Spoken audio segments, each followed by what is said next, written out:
El día de hoy vamos a tener un tema titulado No menospreciemos los pequeños pasos, Dios obra a su tiempo. Hace algunos domingos se nos exhortó desde este púlpito a confesar al Señor no solo con nuestras palabras, sino con nuestras propias vidas. Se nos llamó a examinar nuestro testimonio para ver si este refleja fielmente a Cristo, hermanos, a quien nosotros proclamamos como Señor. Este llamado a examinar nuestras vidas se encuentra en muchos pasajes de la palabra, como dijimos en aquella ocasión. Y es un mandato, hermanos, no es una simple recomendación, es un mandato. Incluso en la cena del Señor, que es una ordenanza, se nos manda a hacer un examen interior. Pero este debe hacerse en completa libertad, hermanos. Para nosotros, esto debe hacerse en completa libertad. No debe representar para nosotros una carga el poder escrutar nuestro testimonio de Dios.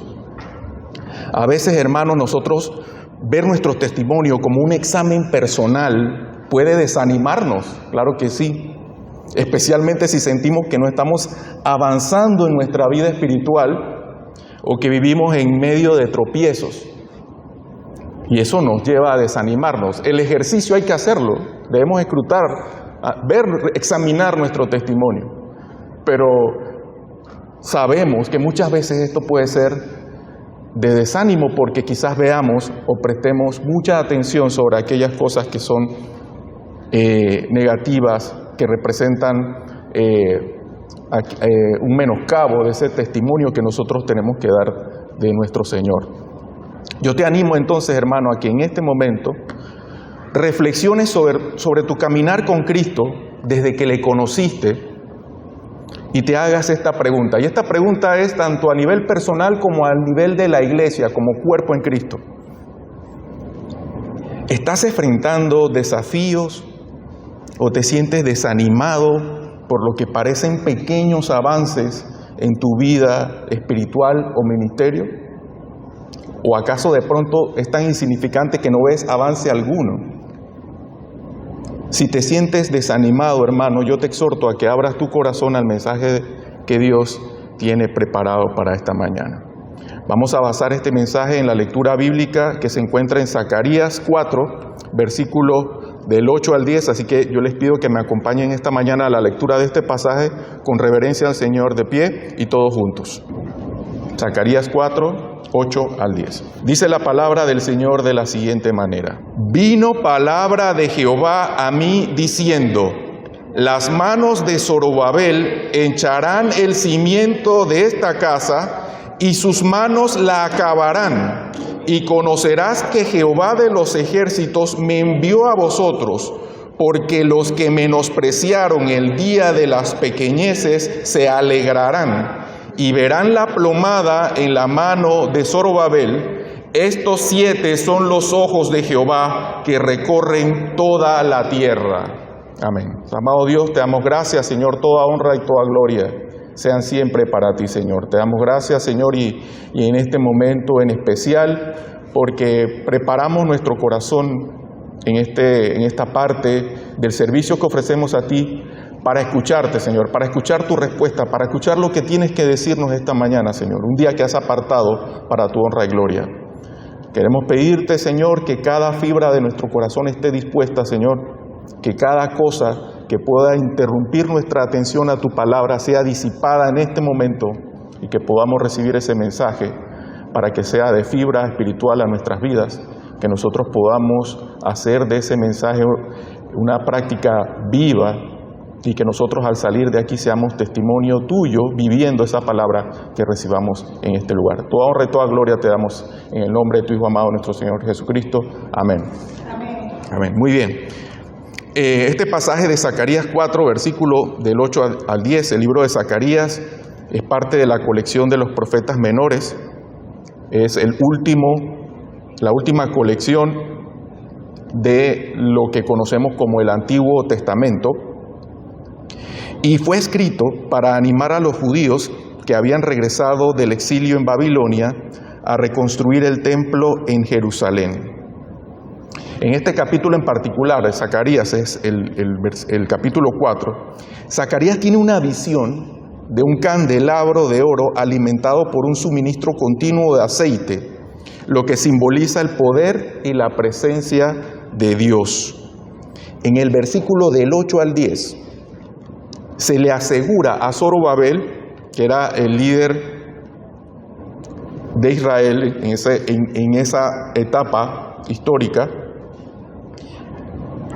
que él supervisará la reconstrucción del templo y que la obra será completada a pesar de los humildes comienzos y las dificultades. A Zorobabel se le asegura esa misión y también se le asegura que él la completará. Entonces vamos a tomar esta situación que vive el pueblo de Israel, también Zorobabel en particular, y vamos a aplicarla, vamos a traerlas también a este presente, a nuestras propias vidas, y veamos qué Dios quiere enseñarnos a través de este pasaje, que si bien es cierto se sitúa en una época, en una situación o una circunstancia cronológica muy diferente, sabemos que la palabra es viva, es verdad, la verdad es absoluta, es universal, trasciende el tiempo, y esa palabra tiene esa verdad que nos sirve también para hoy día en nuestras vidas. Vamos a dividir entonces este mensaje en tres partes y iniciamos entonces con el primer principio que dice: Dios completa la obra que comienza.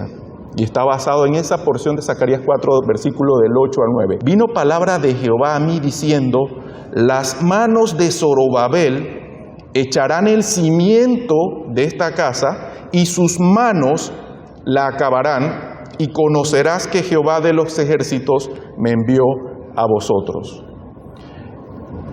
Dios asegura a Zacarías que Zorobabel, quien había comenzado la obra de la reconstrucción del templo, también la terminaría. Eso fue claro y contundente, un mensaje para Zorobabel.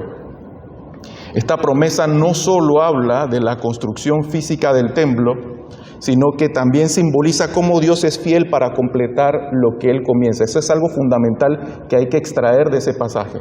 No solo el hecho de conocer que a Zorobabel se le garantizó que la obra Él la terminaría. Nadie más, Él la terminaría. Pero también aquí hay algo fundamental que está también dentro de esa porción de la palabra.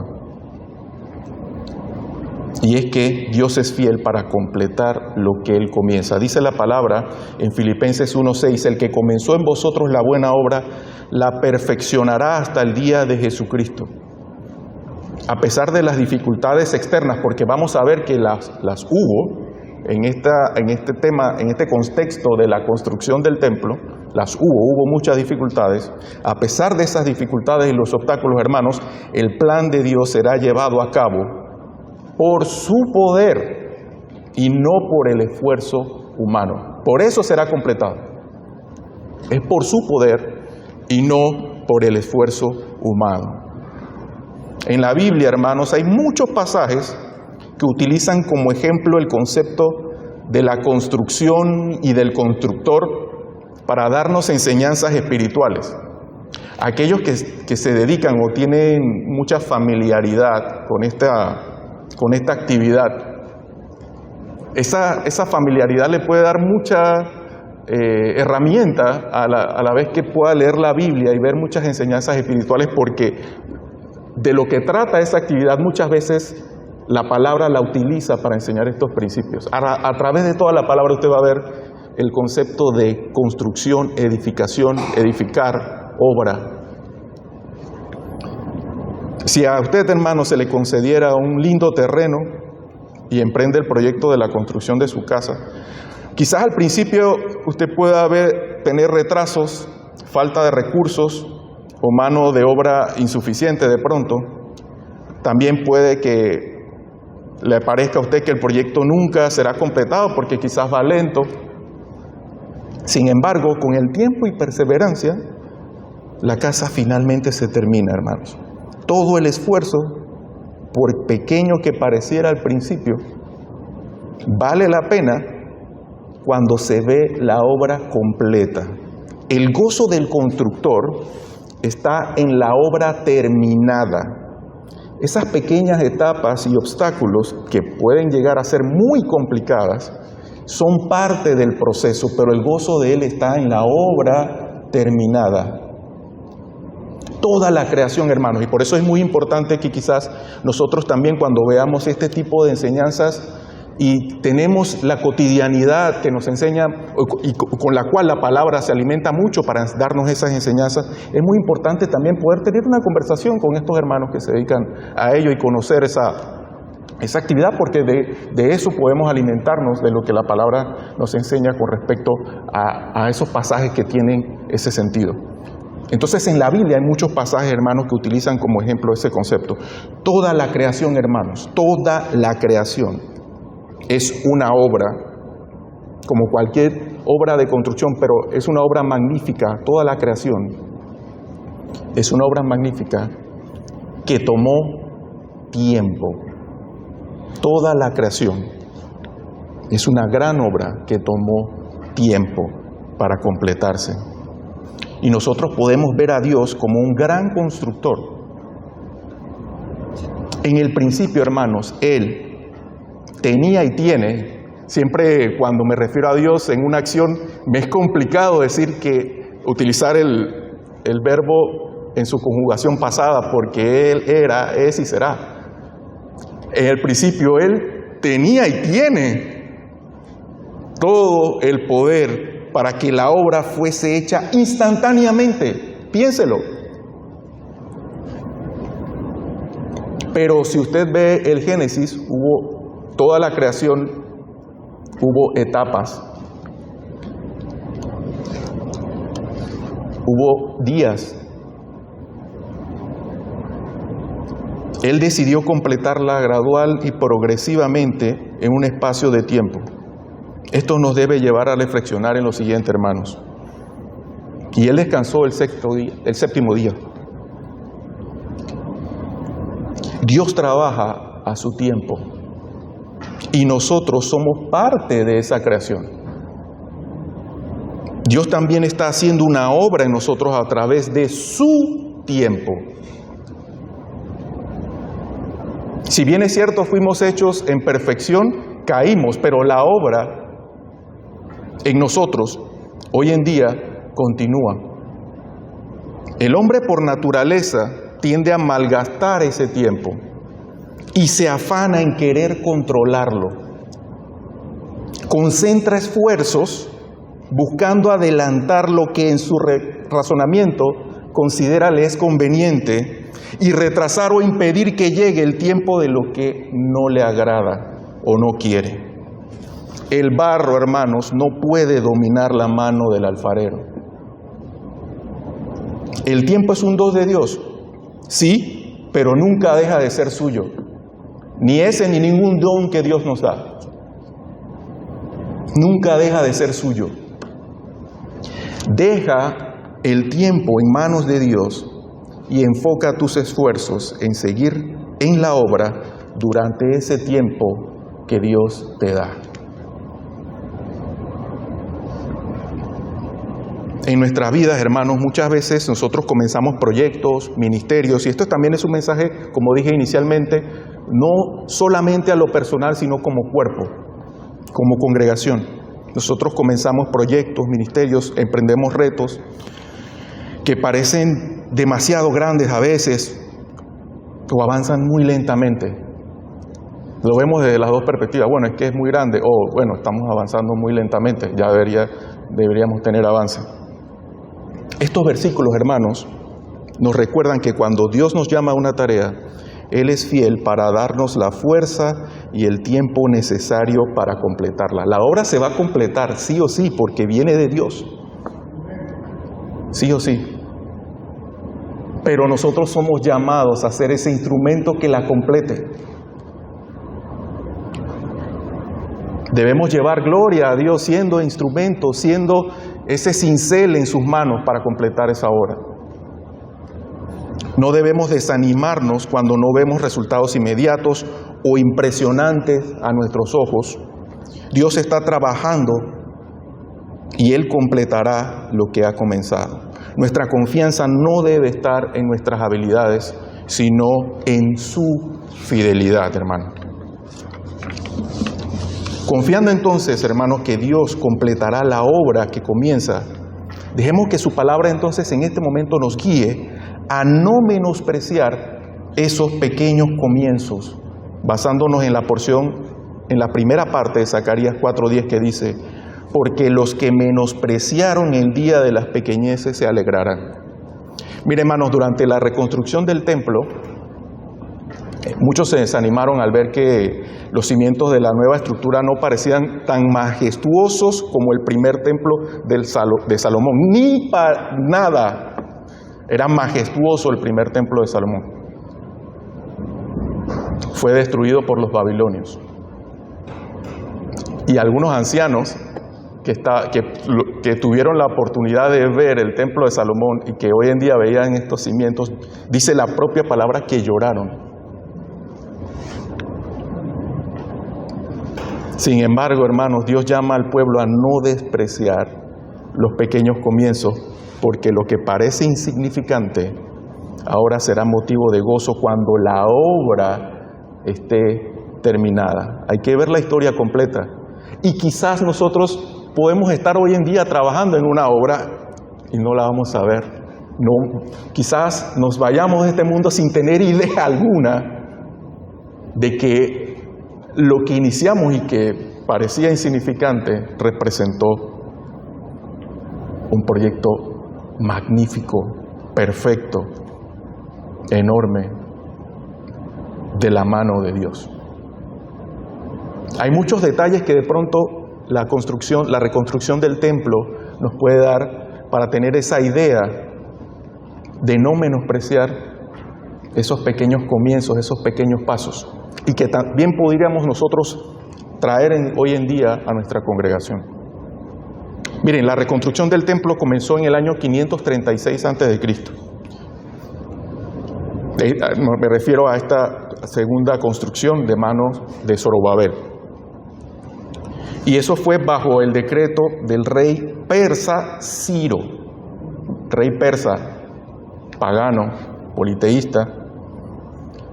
Pero esa construcción se interrumpió 16 años debido a oposición local. Lo que pasa es que los enemigos de los judíos pensaban de que cuando ellos estaban en esos cimientos, ellos estaban construyendo una ciudad ahí local rebelde.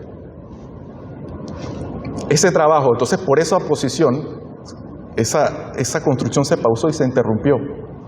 16 años. El trabajo fue reanudado en el año 520 a.C. Tomemos en cuenta que antes de Cristo los años se cuentan en regresivo.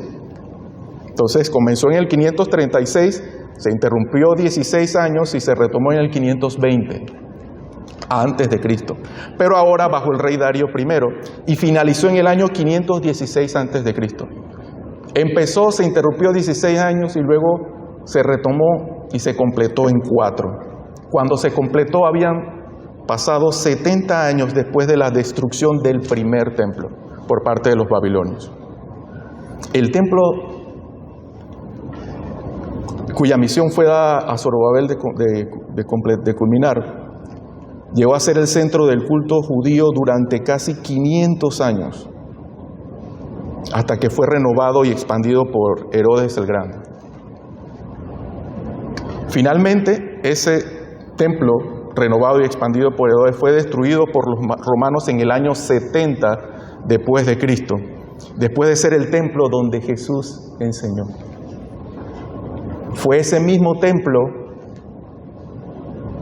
en donde Jesús estuvo, y que esa situación que fue destruida en el año 70 por los romanos fue profetizada por el propio Jesús en ese evento que conocemos comúnmente como la entrada triunfal.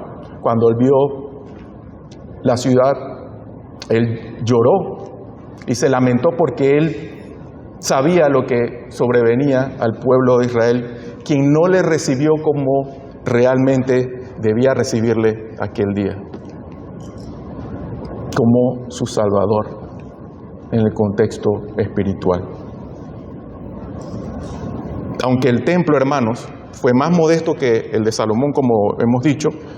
Los profetas Zacarías y Ageo, porque Ageo también fue contemporáneo, fue profeta contemporáneo con Zacarías, ambos alentaron al pueblo de Israel. De hecho, Ageo, más que alentar, reprendió al pueblo de Israel porque tenía que reconstruir el templo, y Zacarías tuvo un aliento más particular con Zorobabel. Ellos afirmaron la verdadera importancia que radicaba en la promesa de la futura venida del Mesías. El templo debía construirse. Ellos decían que la gloria postrera iba a ser mayor, anunciando también así la gloria que traería la casa de Dios posteriormente y la futura venida del Mesías. Hay otro detalle importante, hermanos, y que mencioné hace poco. La reconstrucción del templo, ¿con qué recursos? Venían del exilio babilonio. Muchas veces, por eso les digo que es importante a veces familiarizarse con estas actividades que la propia palabra utiliza para darnos enseñanzas, porque si no nos familiarizamos con ellas, ¿cómo las entendemos? Lo primero que un constructor va a asegurarse antes de empezar una obra, ¿y con qué la hago? ¿Dónde están los recursos? La propia palabra nos enseña quién va a construir algo sin saber si la va a poder completar o con qué la hace. Tiene que tener los recursos. Bueno, hermanos, la reconstrucción del templo de Zorobabel tuvo apoyo financiero de los persas, un pueblo pagano cuyo rey politeísta, y ese es un claro ejemplo de cómo Dios en su soberanía, hermanos, puede utilizar incluso a reyes paganos para cumplir sus propósitos. Como les digo, la obra se cumple y la va a cumplir ya sea con el que cree o con el que no cree, pero la va a completar. Se supone que somos llamados a ser ese instrumento que la complete. Pero la obra se va a cumplir, hermano. Aunque la ayuda de los persas tenía motivaciones políticas, estratégicas, recordemos que para estos pueblos era muy importante que, para estas naciones imperiales que conquistaban otros pueblos, era muy importante asegurar la fidelidad de estos pueblos que eran subyugados. El rey Ciro se aseguró de que el pueblo de Israel pudiera iniciar la construcción del templo. Y de hecho, cuando estuvo pausada, al momento de que volvió a iniciar la construcción, el rey Darío primero también se aseguró de que el pueblo pudiera continuar y apoyó incluso financieramente. ¿Y saben qué? Incluso ellos se aseguraron que incluso tuvieran animales de sacrificio, que tuvieran todos los recursos disponibles. Y esa plata venía del recurso imperial, de los tributos del imperio.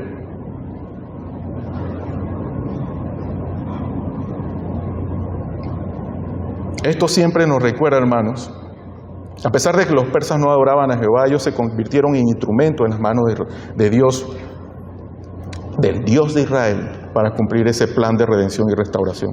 Eso nos recuerda que Dios es soberano sobre todas las naciones y que sus propósitos se cumplirán, a menudo de maneras que pueden parecer inesperadas, usando personas y poderes que no necesariamente reconocen su autoridad total. Mira, hermanos, quizás hoy en día nosotros veamos naciones que de pronto por su actuar, no solo naciones, sino autoridades, que quizás por su actuar nosotros nos cause algún tipo de repulsión. Sin embargo, sin saberlo, quizás ese sea esa autoridad o esa nación que el Señor está utilizando para proteger a su pueblo.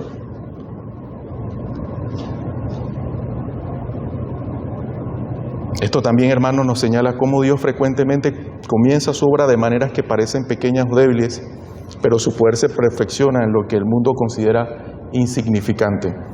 En lo natural y cotidiano, hermanos, Dios nos provee siempre de muchas enseñanzas. Una pequeña semilla plantada en la tierra, usted ve una semilla pequeña, al principio es insignificante, usted la coloca en la tierra y bueno, vamos a ver si crece.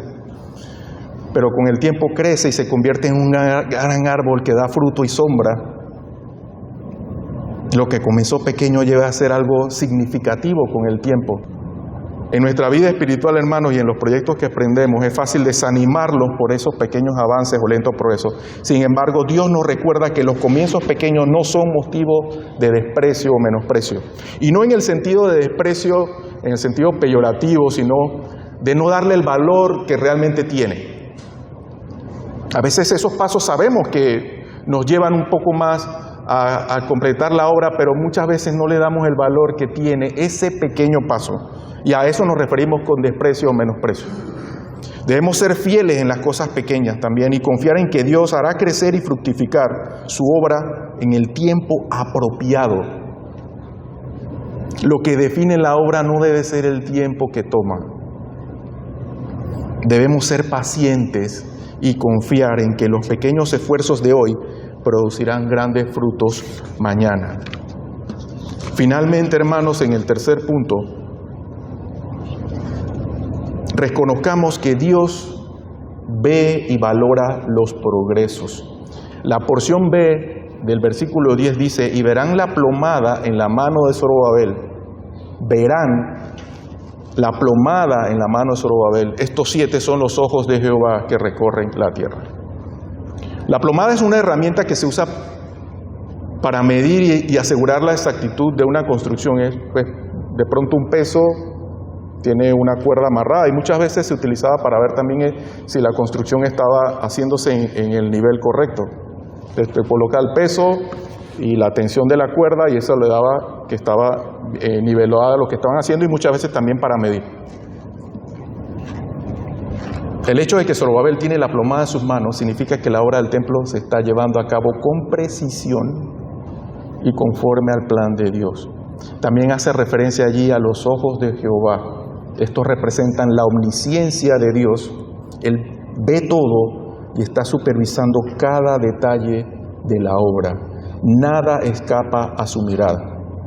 Dios no solo ve el progreso, sino que se deleita en él, asegurándose de que todo se cumpla de acuerdo a su propósito. Nosotros vemos la historia, hermanos, y muchas veces la juzgamos sin ponernos a reflexionar que esa historia es una manifestación de la manera en que Dios está obrando para completar su obra, que es buena. Claro, habrán algunas cosas que nos parecerán en este momento de nuestras vidas incomprensibles. ¿Por qué tuvo que ser así? Pero vendrá algún día en que entenderemos todo el contexto, porque la obra se completará, será maravillosa y nos gozaremos en ella. En la palabra nosotros encontramos innumerables pasajes que hacen referencia a los ojos de Jehová. Usted va a leer en Salmos, Proverbios, Deuteronomio, Job, Amós, innumerables pasajes que hablar de los ojos de Jehová. Y muchas veces nosotros imaginamos los ojos de Dios como los nuestros, pero muchas veces pensamos los ojos de Jehová y pensamos en nuestros ojos, pero los nuestros tienen limitaciones, hermanos. Dios no tiene ojos como los nuestros.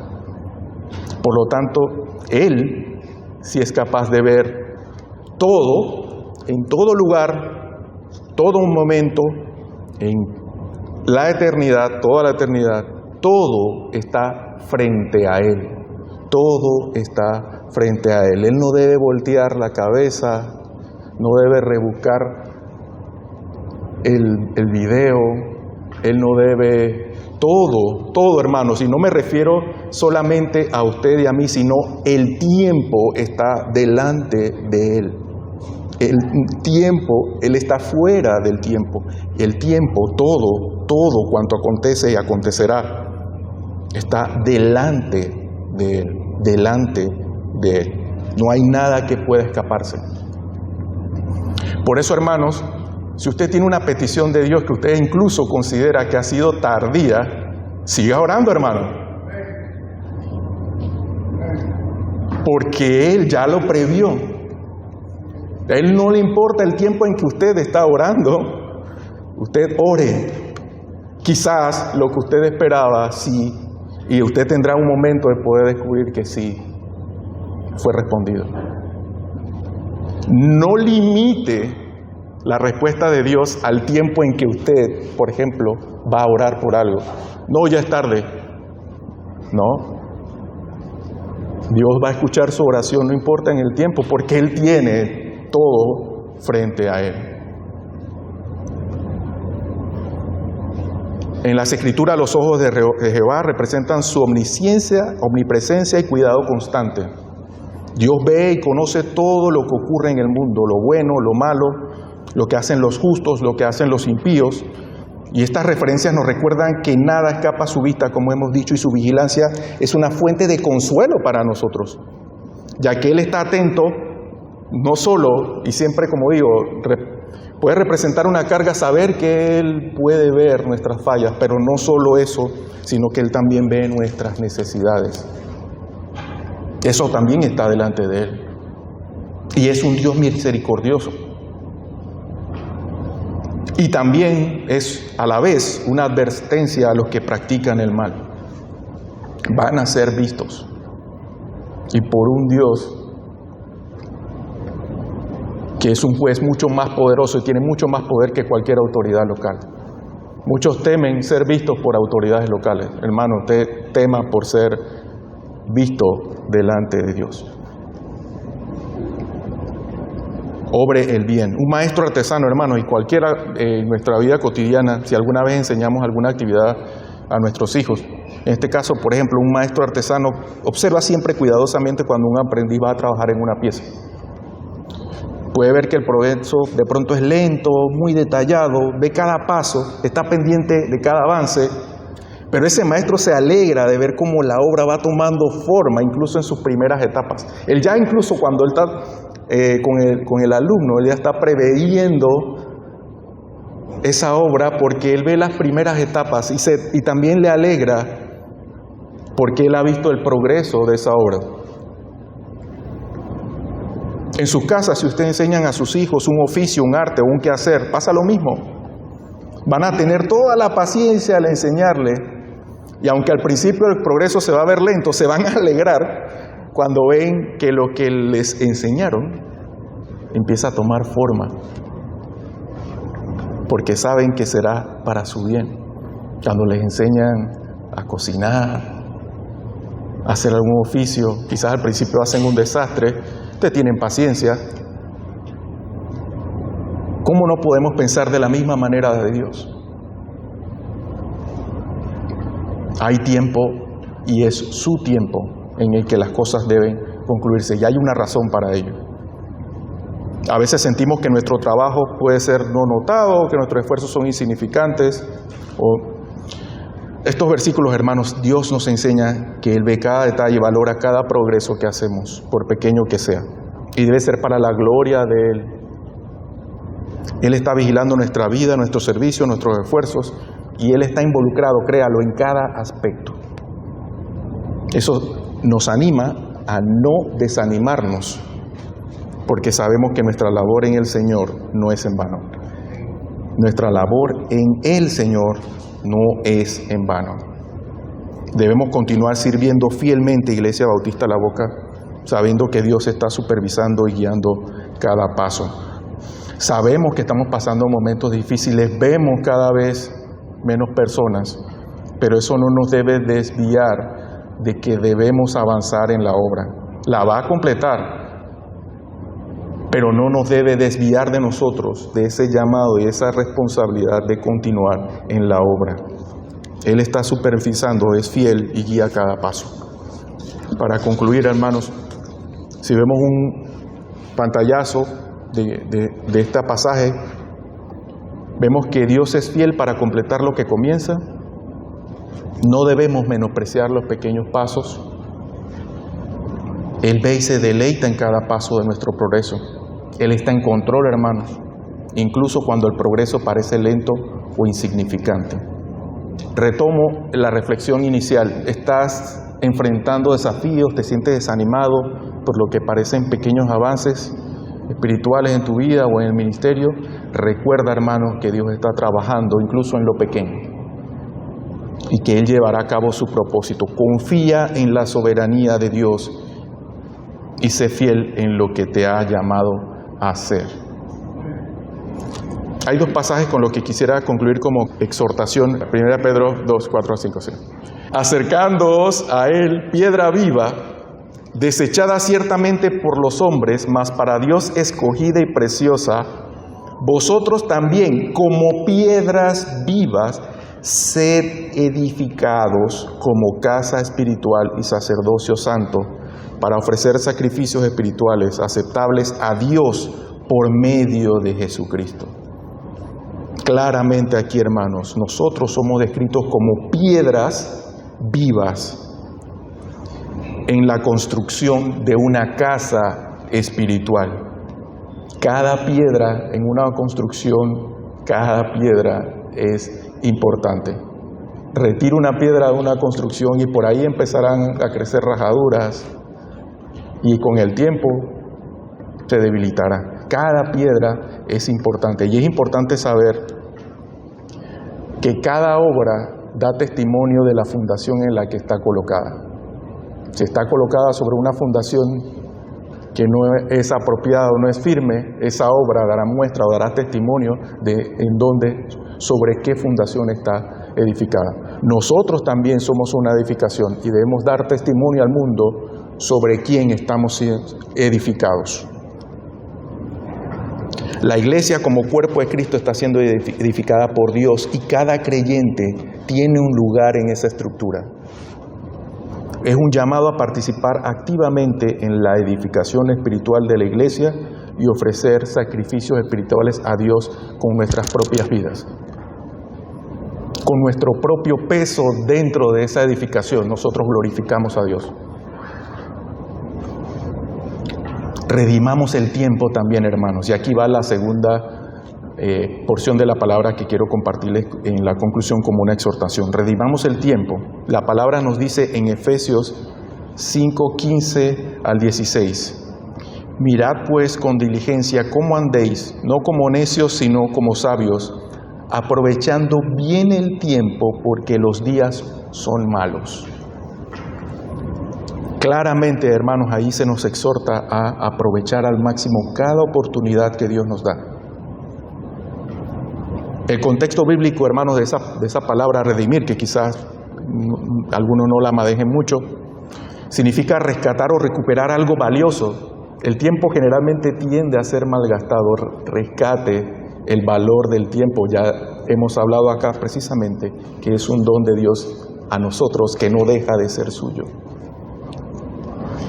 Redima el tiempo, rescate el valor de ese don. Eso es redimir. Y aquí el tiempo se refiere a esas oportunidades que se presentan en la vida diaria. Redimir el tiempo entonces, hermanos, significa vivir de manera sabia y diligente, usando cada momento para cumplir los propósitos de Dios en lugar de malgastarlos en cosas sin valor.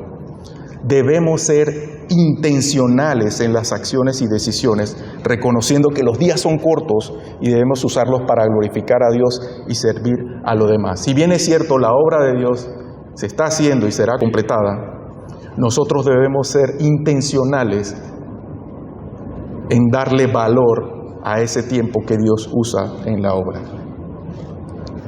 No malgastemos el tiempo. Redimámoslo, rescatemos ese valor del tiempo. Querida congregación, estamos en mes de aniversario. Hablo en este momento a este cuerpo de Cristo que se congrega localmente en La Boca en su mes de aniversario. Quizás hoy, y a ti también como miembro, como piedra de esa edificación espiritual, quizás hoy te encuentres en una etapa donde estés desanimada por lo poco que ha podido avanzar, quizás después de situaciones que ha atravesado a través del tiempo la iglesia, o por lo pequeño que de pronto parezcan los esfuerzos de continuar adelante con la obra. Tal vez Dios nos ha llamado a una tarea que parece demasiado grande o que hemos estado trabajando fielmente en algo pero que no se ven los resultados.